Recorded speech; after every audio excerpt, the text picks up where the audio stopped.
자, 지금 난리까지는 아닌가? 1월 13일자로 코로나의 K 구원자로 숭배받는 셀트리온의 항체 치료제 임상 이상 결과가 발표가 났는데요. 그동안 간 고등어 쌈 싸먹을 정도로 아무튼 개쩐다고 간 보는 기사가 엄청나게 많이 나왔었고, 야, 이거 진짜 뭔 주식 스캠 아니야?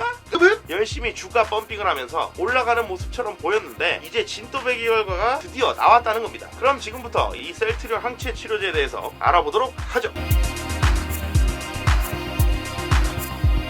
일단 항체 치료제가 뭔지 알아보면, 코로나 바이러스에 감염된 사람은 시간이 지나면서 면역 체계가 활동하게 되고 감염자가 심각한 상태에 빠지지 않고 그냥 좋아져 버리는 경우가 요새는 상당히 많은데요. 이때가 바로 이 코로나 바이러스를 면역 체계가 척살하게 된 순간이죠. 그 척살하도록 도와주는 그 성분이 바로 중화 항체라는 녀석입니다. 이 항체는 우리 몸의 면역 반응의 부산물인데요. 백혈구의 일종인 B세포에서 만드는 일종의 수갑 같은 존재로 철컹철컹 코로나 바이러스에 다닥다닥 들러붙어서 이 물귀신 작전으로 이 바이러스를 막 다구리를 치게 되는데, 이때 우리가 손가락 지문 확인을 하고 사람의 신원을 파악하는 것처럼 바이러스의 신원을 파악할 부위를 확인하고 착착 들러붙게 되는 거죠. 코로나에 걸리고 나서 완치된 사람의 혈액에서 돌아다니는 잉여 항체를 뽑아내고 이거를 대량으로 복제시켜서 약으로 만들어 놓은 게 바로 항체 치료제라고 보시면 됩니다. 그러니 와우 퀘스트 버스를 타듯이, 디아블로 버스를 타듯이 남이 만들어 놓은, 남이 쌓아놓은 이 면역 항체를 받아서 숟가락을 얹어가지고 도움을 받는 그런 방법이라는 거죠. 그런데 이 항체 치료제는 최근에 코로나 바이러스의 감염 경과를 보면 사람이 코로나에 걸려서 중증에 빠지고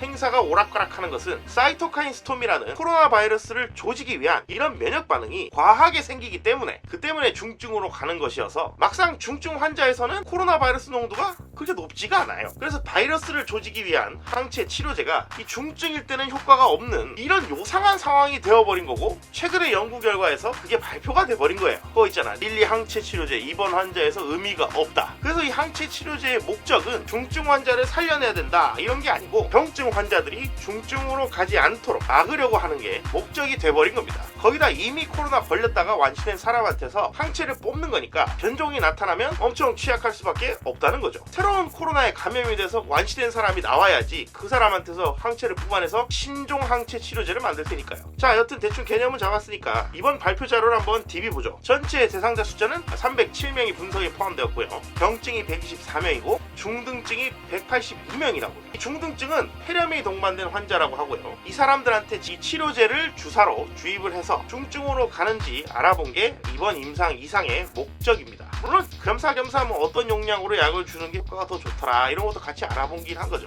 자, 그래서 결과를 봅시다. 크게 보면 약 맞은 사람 중에 중증으로 빠진 사람, 입원해서 산소 치료를 받은 사람이죠. 이 사람들은 204명 중에 9명으로 4.4%고, 치료제 말고 가라약 물 맞은 사람 중에 중증으로 빠진 사람은 103명 중에 9명 8.7%였죠. 그럼 이걸 이번에는 좀 더 자세하게 쪼개봅시다. 치료제 40다리를 준 101명 중에서는 중증으로 간 사람은 4명이었죠. 비율로는 한 4% 정도 됩니다. 아무것도 안 하는 사람하고 비교하면 8.7% 정도예요. 그래서 그 8.7%가 4.0%로 갔으니까 와, 이거 54%나 감소했군요. 이번엔 치료제를 2배로 80다리를 줘봤더니 103명 중 5명 4.9%가 중증으로 가더라고요. 그럼 치료제를 많이 준다고 더 나은 결과가 나온 건 아니란 거겠죠. 이번에는 폐렴이 있는 사람, 중증까지는 아니지만 그렇다고 경증도 아닌 그런 사람들한테 약을 주니까 40다리에서는 62명 중에 4명 6.5%, 80다리는 효과가 별로 안 좋고, 물주사는 57명 중에 9명 15.8%가 중증으로 갔다고 하니까 와, 그럼 59%나 줄어든 거네요. 이번에는 50살 넘은 사람들만 따로 떼서 계산을 해보자고요. 보니까 물주사 38명 중에 9명이 중증으로 갔으니 23.7%라는 거고, 40다리 약을 준 그룹에서는 40명 중에 3명만, 그러니까 7.5%만 중증으로 갔다는 거예요. 그러니까 23.7%가 7.5%가 되었으니까 68%가 줄었다고 한 겁니다. 단순 수치만 보면 트럼프가 맞아서 치료를 받았다는 항체 치료제 리제네놀의 효과인 22%보다 엄청 높다는 거를 알 수가 있죠. 와, 이거는 전 세계 1위? 세상에 K 치료제가 드디어 국뽕이 막 찬다. 주먹!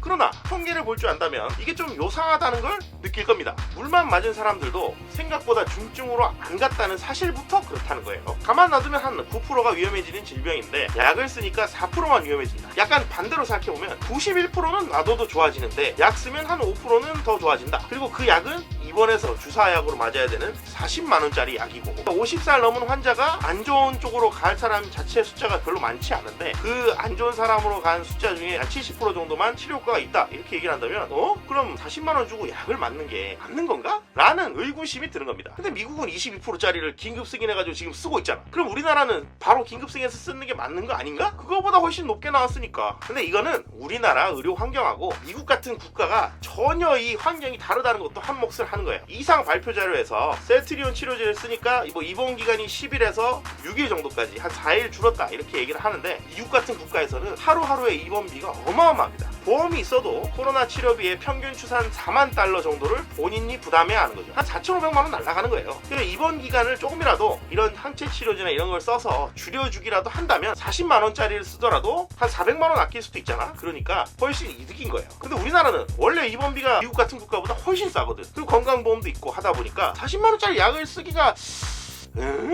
이렇게 되는 겁니다. 40만 원으로 4일 정도 줄이는 건데 그럴 필요가 있나? 이런 의문이 생기는 거죠. 사실 이 중증으로 가는 숫자를 줄였다는 이 발표 자료도 통계학적인 면에서는 좀 애매한 게 이만저만이 아니에요. P값이라고 해서 수많은 박사과정 이하 논문맨들을 시달리게 하는 값이 있는데, 요건 유의 확률이라고 그래요. 그래서 어떤 결과가 기존의 결과랑 비슷할 확률, 요걸 의미하는 거예요. 이 확률이라는 게 통상 0.05, 그러니까 5% 미만인 경우에 결과가 비슷하지 않다, 통계적으로 차이가 있다 이렇게 이야기를 하고, 그런데 PPT를 잘 보면 40달이 용량으로 약을 썼을 때도 80달이 용량으로 약을 썼을 때도 다 이 유의 확률들이 0.05 이상입니다. 그러니까 통계적으로 의미가 있다고 보기는 힘들다고 봐야 하고, 명확한 차이가 있다, 효과가 있다고 딱 잘라서 말하기 애매한 상태인 거예요. 그런데 여기서 얘네들이 또 아주 창의적인 행동을 해놨어. 40달이 용량, 80달이 용량 그 두 그룹을 합쳐봤더니 P값이 0.05보다 작네. 신박한 방법을 써버린 겁니다. 아스트라제네카가 이런 식으로 결과를 발표했다가 FDA에서 대차게 빠꾸먹은 그런 이유랑 같은데, 똑같은 치료제라도 다른 용량을 쓴 두 그룹에 대한 연구를 합쳐버리는 거는 애초에 디자인을 다르게 한 그 두 가지 연구를 그냥 하나로 뭉뚱그려서 묶어버리는 일이기 때문에, 이게 진정으로 효과가 있다 없다 이런 거를 검증하기가 변수가 많아져 버리기 때문에 명확하지가 않아져 버린 거예요. 물론 아직 이게 임상 이상일 뿐이고, 좋게 봐주면 사실 효과가 아예 없는 건 아니에요. 있기는 있어 보이긴 해요. 일단 입원 기간이 그래도 줄긴 줄었으니까. 카피약 범벅인 우리나라에서 그래도 신약을 개발하려고 노력을 했고, 어쨌든 그에 대한 결과를 내놓았다는 사실은 그냥 칭찬받을 만합니다. 그런데 아까 이야기했듯이 원래 항체 치료제라는 게 중증 환자를 대상으로 하는 치료제가 아니에요. 병증이 중증으로 안 가게 막는 그 보조제 역할로 봐야 되는 상태라서, 코로나 감염증에 대한 이 게임 체인저로 보기에는 많이 부족하고요. 병실 점거 기간 정도를 줄여준다는 거, 그리고 일단 치료제라고 붙은 약이 있으니까 마음의 평안을 좀 준다는 점. 왜 우리나라 아직 백신 안 맞고 있는데 일단 치료제가 나왔다 이런 게 평안을 좀 주잖아.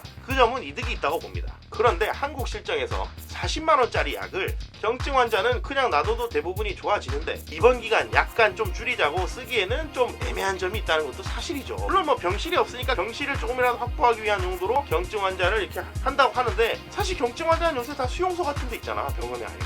그러니까 애매한 거예요. 물론 최고의 효율을 따지는 것도 중요하긴 한데, 최선의 치료를 하겠다는 목적, 조금이라도 중증으로 빠질 가능성을 줄여보겠다 이런 목적으로는 선택사항이 될 수 있을 걸로 보이고요. 40만원을 내가 부담할 수 있다 한다면 가치가 없다고 생각하진 않아요. 그렇지만 다시 한번 얘기하는데, 이거 게임 체인저 아니야. 이거 중증으로 넘어간 사람은 이 약 써서 못 살려. 그냥 아무 변화가 없는 거야. 그러니까 제일 처음부터 안 걸리게 만드는 게 제일 중요하다는 거, 백신이 제일 중요하다는 거.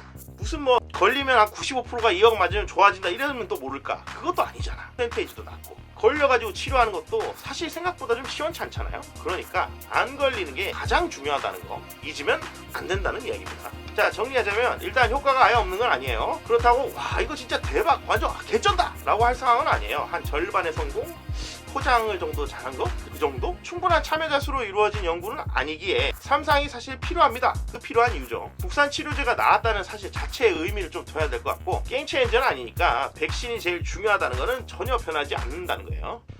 그래서 셀트리온이 14일날 떡상을 못한 건가? 혹시 모르지만 일단 3상 결과가 되게 궁금해지긴 하네요. 자, 이번 시간은 여기까지고요. 다음 시간 좀 더 새롭고 신기한 내용으로 다시 찾아뵙겠습니다. 그럼 안녕!